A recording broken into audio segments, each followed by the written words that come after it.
So I would like to welcome everyone. My name is Mikeiné Végi. I'm working as a researcher at the University of Pécs, and the main field of my research is, of course, tourism. So today's topic will be from over tourism to zero tourism. Okay, let's start. So first of all, let's talk a little bit about tourism in general, okay? So in earlier decades, it was defined as an industry which is creating a win-win situation, which means it's good for everyone who is involved, right? It's definitely good for the ones who are involved in way they are traveling for their own pleasure. And it's also good for those who host them because, you know, you spend your money there, it creates jobs, it can do good to the local economy. It can also improve the facilities, the infrastructure. It can lead to better education and healthcare system too. So simply we could say it's good for the economy, right? It's a win-win situation. But something happened back in 2017, okay?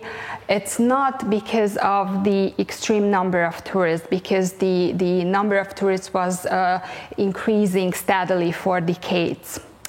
It was more like the sudden backlash from the locals. They were marching in the streets saying tourists go home. There were like protests, graffiti saying we don't want you to be here. It was really something unusual, okay? It was really something unusual, and there were also a response from the local authorities. They were like closing entire islands from the tourists. What is over tourism? Okay, so if we would like to define what could we say, it's obviously too many tourists at a particular place, but it's really a subjective term. What is too many? So we could just say when the rental prices go really high, so the locals cannot afford the apartments, when the roads become really jammed because of the traffic, because a lot of tourists, when the wildlife is scared away, when the fragile environment became degraded. These are all signs of over-tourism, and it's not good. Okay, what's the problem with that? So just imagine yourself at a shopping center right before Christmas. You know, a lot of people, really crowded. It's really difficult to find a parking space there. People are pushing each other. So there are people living under such circumstances on everyday basis. And it's not so much fun, right? So everything is really crowded. Standing in endless lines when they go for shopping, and shops for locals just simply disappeared. Everything is about souvenir shops, everything is about the visitors, fast food restaurants, etc. Nothing left there, almost nothing left there for the locals. And they cannot afford the flats, especially in the center areas, because Airbnb, you know, the price went up so high. The city is just simply losing its identity because the locals are moving away. And it's really loud. They cannot rest. It's really dirty, a lot of trash. So that's the problem basically with over-tourism. Okay, it's not sustainable. So, was tourism killing Venice before the pandemic? Because Venice was one of the countries which is mainly and mostly affected by over-tourism. So let's say what the locals say about these crowds. Okay, how do they feel about it?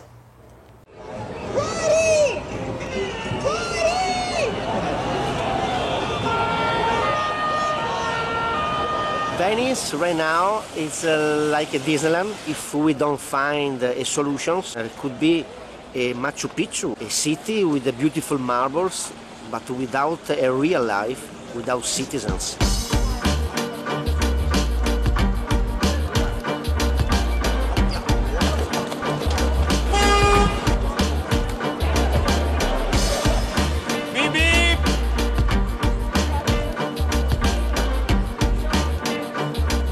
lot of properties here are being rented out to tourists. I'm nearly 50 and I'm having to share a flat. A lot of local shops, like your butchers, your bakers, your dressmakers, all the local services have been transformed one by one into souvenir shops, tourist restaurants, fast food places. Nothing seems to be catered for us anymore.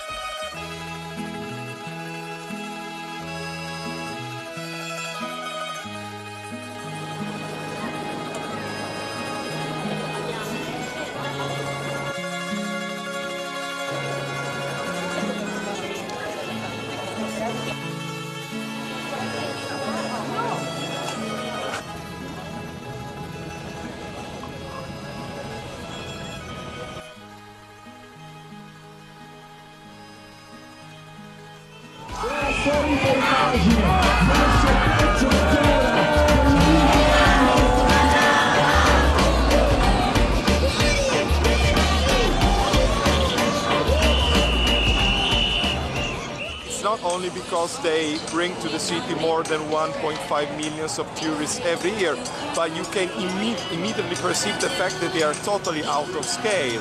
So they have become a symbol for the struggles to save Venice.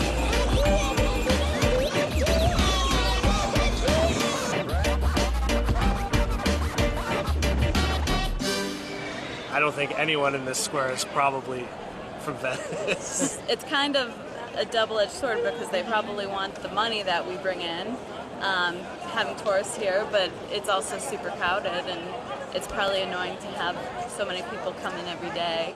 One of the craziest things I've come across here is when people ask me what time Venice closes. That makes you realize that the perception of this town from an outsider is that it is a living museum and that we're just extras.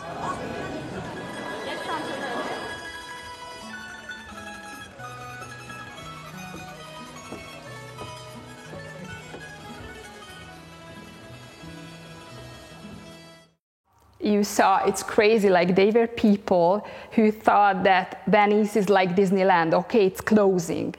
They even asked what's the time Venice closes.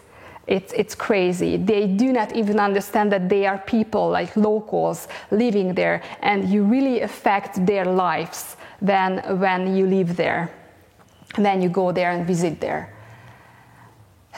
So, what happened since March? Okay, because a lot of things happened, obviously. What are the impacts of this current pandemic?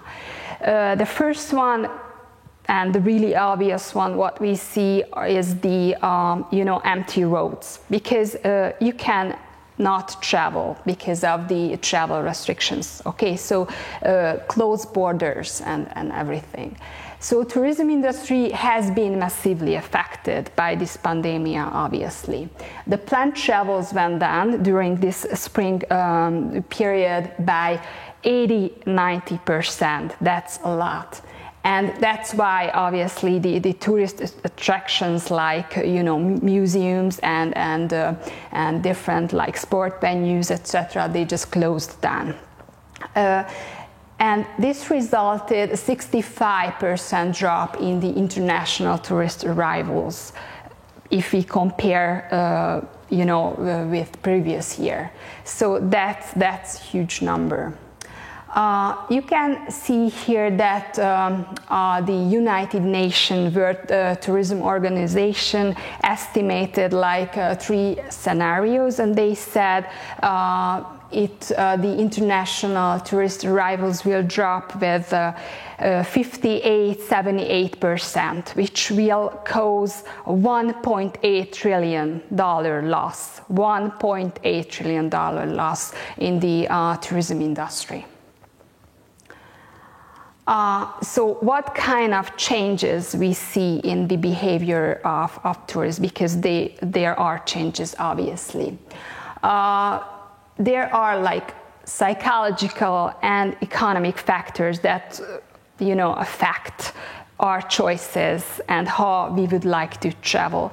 The psychological factor, the first and most important psychological factor, is the fear of infection. That people are not willing to travel, they are waiting for the vaccine or a treatment for this disease. And the economic factor is that a lot of people lost their jobs, so that's why the household income decreased and there's less money that they can spend for traveling. Okay, that's the economic factor.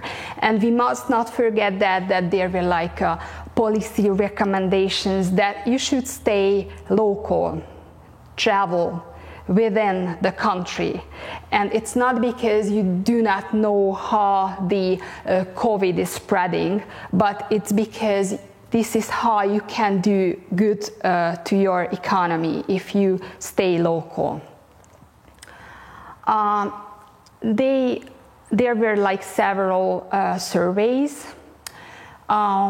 This one is made by the European Commission, and they showed that there is still a willingness for travel, but different kind of travel than before. So most of the people are preferring like national traveling, and if they go abroad, if they decide to go abroad, they are looking for destinations which are less affected by the virus. Money is not the most important issue, the price of the travel. More important that there is safety, sanitary conditions, and they are looking for places which are not overcrowded. So they are more like looking for outdoor activities and to have some kind of contact with the nature. Okay, the duration of the travel is expected to be shorter too, but if not shorter, then divided into smaller trips. And business trips will be recovering a bit later because they are always more affected if the GDP goes down. So here is a video, about Venice under the lockdown.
What the locals say, Obviously, it's not good that it's totally locked down. It's not good either that it's overcrowded. Somehow we should find a golden mean. they say that they really hope that people will just somehow reimagine this fragile city and understand that we have to be more responsible in order to create a more sustainable tourism. So that's what they hope, because right now, obviously, they are fighting for their lives, okay? They're fighting for survival because a lot of people are living from tourism. But they are still hoping for a sustainable tourism. So what would be the conclusion if we try to make one? First, we see that the tourism sector has been greatly affected by this pandemic. Okay, that's the fact. There are still health insecurity issues. A lot of people are afraid of this disease, and they are not willing to travel until there won't be a vaccine or a treatment for that. It's not only a health crisis, but it's an economic crisis too, because a lot of people lost their jobs, the unemployment rate increased. So that's also have an effect on traveling, because the household income decreased. And there are countries which are more affected than the others. It's really depending on how you are involved in tourism. If you are really depending on tourism, that you are more affected by this virus and the crisis. And what you can do, just be more local, be more responsible, and next time if you travel, try to buy from local people, try to help the local economy. Respect their culture, their heritage. Do not leave any garbage behind, and recycle. Okay, if you have the possibility to make a better future and planet. Thank you very much for your attention.